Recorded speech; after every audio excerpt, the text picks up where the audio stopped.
Welcome to taste and travel tech. എന്താ പറയുക, എല്ലാവരും സുഖമായിട്ടിരിക്കുന്നല്ലോ അല്ലേ? ഞങ്ങളിവിടെ സുഖമായിട്ടിരിക്കുന്നു. പിന്നെ ഒരുപാട് പേർ ചോദിക്കുന്നുണ്ടായിരുന്നു എന്താ വീഡിയോസ് ചെയ്യാത്തതെന്ന്. ഇപ്പോൾ എല്ലാവരും വീട്ടിലിരിക്കുകയാണ്, അപ്പോൾ എന്തെങ്കിലുമൊക്കെ വീഡിയോ ചെയ്തിട്ട് ഞങ്ങൾക്കപ്പോൾ വീട്ടിൽ ഇരുന്ന് പ്രിപ്പയർ ചെയ്യാമല്ലോ എന്നൊക്കെ പറയുന്നുണ്ടായിരുന്നു. അതുകൊണ്ട് ഞാൻ ജസ്റ്റ് ഒരു വീഡിയോ ചെയ്യുകയാണ്. ഇന്ന് നമ്മൾ ചെയ്യാൻ പോകുന്നത് ഫിഷ് ഇല്ലാത്തൊരു ഫിഷ് കറിയാണ്. അതെങ്ങനെയാണ് ഉണ്ടാക്കുന്നതെന്ന് നമുക്ക് കാണാം. അപ്പോൾ നമുക്ക് ഇതിലേക്ക് വേണ്ടുന്ന ഇൻഗ്രീഡിയൻസ് എന്തൊക്കെയാണെന്ന് നോക്കാം. ഞാനിവിടെ 3 ടൊമാറ്റോ എടുത്തിട്ടുണ്ട്, ഒരു ഒനിയൻ, കുറച്ച് കറി ലീഫ്, ഒരു 4 പീസ് ഗാർലിക്ക്, ഒരു ചെറിയ പീസ് ജിഞ്ചർ. ഇത് നമുക്ക് പേസ്റ്റ് ആക്കി എടുക്കേണ്ടതാണ്. പിന്നെ ഒരു ചെറിയ പീസ് കുടംപുളി, പിന്നെ 4 piece small onion, 2 green chilli. പിന്നെ വേണ്ടുന്നത് നമ്മുടെ മല്ലിപ്പൊടി, മുളക് പൊടി, മഞ്ഞൾപ്പൊടി, ഉലുവ, കടുക്, പിന്നെ ആവശ്യത്തിന് ഉപ്പ്, അല്പം വെളിച്ചെണ്ണ. ഇത്രയാണ് നമുക്ക് വേണ്ടത്. നമുക്ക് ടൊമാറ്റോ എല്ലാം ചെറുതായിട്ടൊന്ന് കട്ട് ചെയ്തെടുക്കാം. അപ്പോൾ നമ്മുടെ ഇൻഗ്രീഡിയൻസ് എല്ലാം കൂടെ ഞാൻ കട്ട് ചെയ്തെടുത്തിട്ടുണ്ട്. ഇവിടെ ഞാൻ ഒരു മൺചട്ടി എടുത്തിട്ടുണ്ടെങ്കിൽ നമുക്ക് ആവശ്യമുള്ള ഓയിൽ ഒഴിച്ചു കൊടുക്കാം.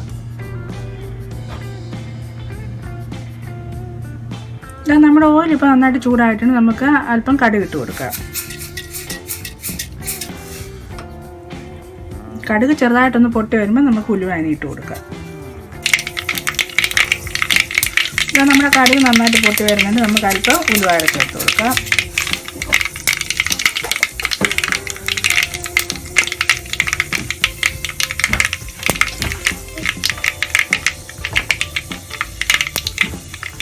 ചെറുതായിട്ടൊന്ന് മൂത്ത് വയ്ക്കാം. ഇനി നമ്മൾ എടുത്ത് വെച്ചിരിക്കുന്ന ചെറിയ ഉള്ളി ഇട്ട് കൊടുക്കാം. കറി ലീഫ്,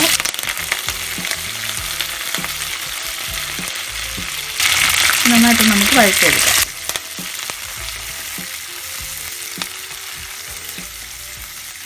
നമ്മുടെ കറിവേപ്പിലയൊക്കെ ഇപ്പം നന്നായിട്ട് വഴന്ന് വന്നിട്ടുണ്ട്. നമുക്ക് ഇതിലേക്ക് ഇനി 1 സ്പൂൺ മുളക് പൊടി ഇട്ട് കൊടുക്കാം.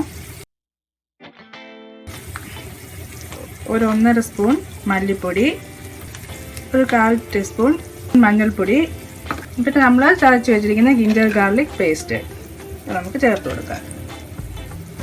നന്നായിട്ട് ഒന്ന് വഴറ്റിയെടുക്കണം.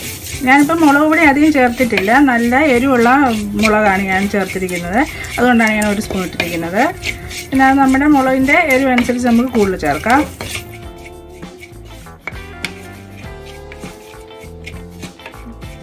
മുളക് പൊടി മല്ലിപ്പൊടിയൊക്കെ ഇപ്പോൾ നന്നായിട്ട് മൂത്ത് വന്നിട്ടുണ്ട്. അതിൻ്റെ റോ സ്മെല്ലൊക്കെ പോയിട്ടുണ്ട്. ഇനി നമുക്ക് ഇതിലേക്ക് ആവശ്യത്തിനുള്ള വെള്ളം ഒഴിച്ചു കൊടുക്കാം.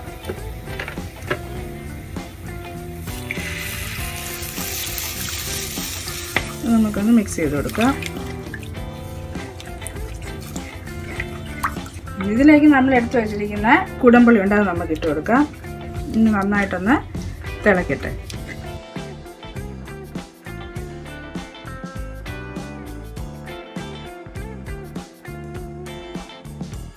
നമ്മുടെ മിക്സ് എല്ലാം നന്നായിട്ട് തിളച്ച് വരുന്നുണ്ട്. ഞാൻ ഇതിലേക്ക് ഇനി കുറച്ച് വെള്ളം കൂടി ചേർക്കാം. ഞാൻ ആദ്യം അല്പം വെള്ളം ചേർത്തിട്ടുള്ളൂ. ഈ ഇൻഗ്രീഡിയൻസ് എല്ലാം കൂടെ ഒന്ന് മിക്സ് ആകാൻ വേണ്ടി മാത്രമുള്ള വെള്ളം ഒഴിച്ചിട്ടുള്ളൂ. ഇത് നമുക്ക് ആവശ്യത്തിനുള്ള വെള്ളം ഒഴിച്ചു കൊടുക്കാം. നമുക്ക് സോൾട്ട് ആഡ് ചെയ്ത് കൊടുക്കാം.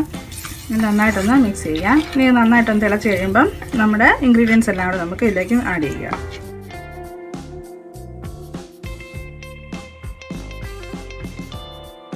ഇതാ നമ്മുടെ വെള്ളം നന്നായിട്ട് തിളച്ചിട്ടുണ്ട്. ഇനി നമുക്ക് ഇവിടെ കട്ട് ചെയ്ത് വെച്ചിരിക്കുന്ന നമ്മുടെ ടൊമാറ്റോയും ഒനിയനും ഗ്രീൻ ചില്ലി എല്ലാം നമുക്ക് ഇതിലേക്ക് ആഡ് ചെയ്ത് കൊടുക്കാം.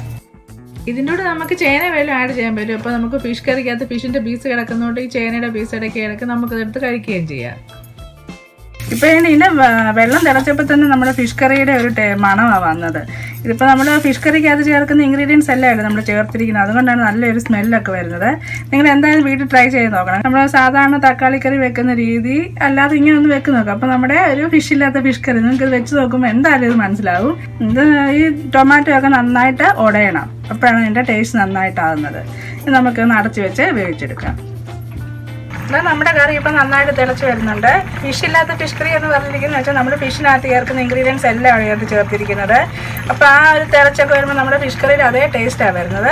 ഇത് നമ്മുടെ കോട്ടയം സ്റ്റൈൽ മീൻ കറി വയ്ക്കുന്നത് ഞാൻ നമ്മുടെ ചാനലിൽ ഇട്ടിട്ടുണ്ട്. ഇതിൻ്റെ ലിങ്ക് ഡിസ്ക്രിപ്ഷനിനകത്ത് ഇട്ടേക്കാം. ഒന്ന് ജസ്റ്റ് ഒന്ന് നോക്കിയാൽ മതി, അപ്പോൾ നിങ്ങൾക്ക് മനസ്സിലാവും. ഇത് നമുക്കിപ്പോൾ നിങ്ങൾ ഓർക്ക് തക്കാളിക്കറി അല്ലായിരുന്നു, നമ്മൾ ഫിഷ് കറിയുടെ ഇൻഗ്രീഡിയൻസ് എല്ലാം ആണ് ഇതിനകത്ത് ചേർത്തിരിക്കുന്നത്. നിങ്ങളിത് വീട്ടിൽ വെച്ച് നോക്കുമ്പോൾ നിങ്ങൾക്ക് മനസ്സിലാകും. ഇതല്ല എന്നുണ്ടെങ്കിൽ നമുക്ക് വീഡിയോയ്ക്ക് താഴെ ഇത് കമൻറ്റ് ഇട്ടാൽ മതി, നിങ്ങൾ വെച്ച് നോക്കിയിട്ട് അതിൻ്റെ ടേസ്റ്റ് എങ്ങനെയുണ്ടെന്ന്. ഇനി നമുക്ക് നന്നായിട്ടൊന്ന് ഈ തക്കാളിയൊക്കെ ഒന്ന് നന്നായിട്ട് ഉടയുന്നതിന് വരെ ഒന്ന് വേവിച്ചെടുക്കാം. അപ്പം നമ്മുടെ ഗ്രേവി ഇപ്പോൾ നന്നായിട്ട് തിളച്ചിട്ടുണ്ട്. ടൊമാറ്റോയും ഓനിയനും എല്ലാം നന്നായിട്ട് ഉടഞ്ഞിട്ടുണ്ട്. ഇനി നമുക്ക് ഇതിൻ്റെ ഫ്ലെയിം ഓഫാക്കിയിട്ട് അല്പം വെളിച്ചെണ്ണ ഒഴിച്ചു കൊടുക്കാം. ഇപ്പം കറി ലീഫ്.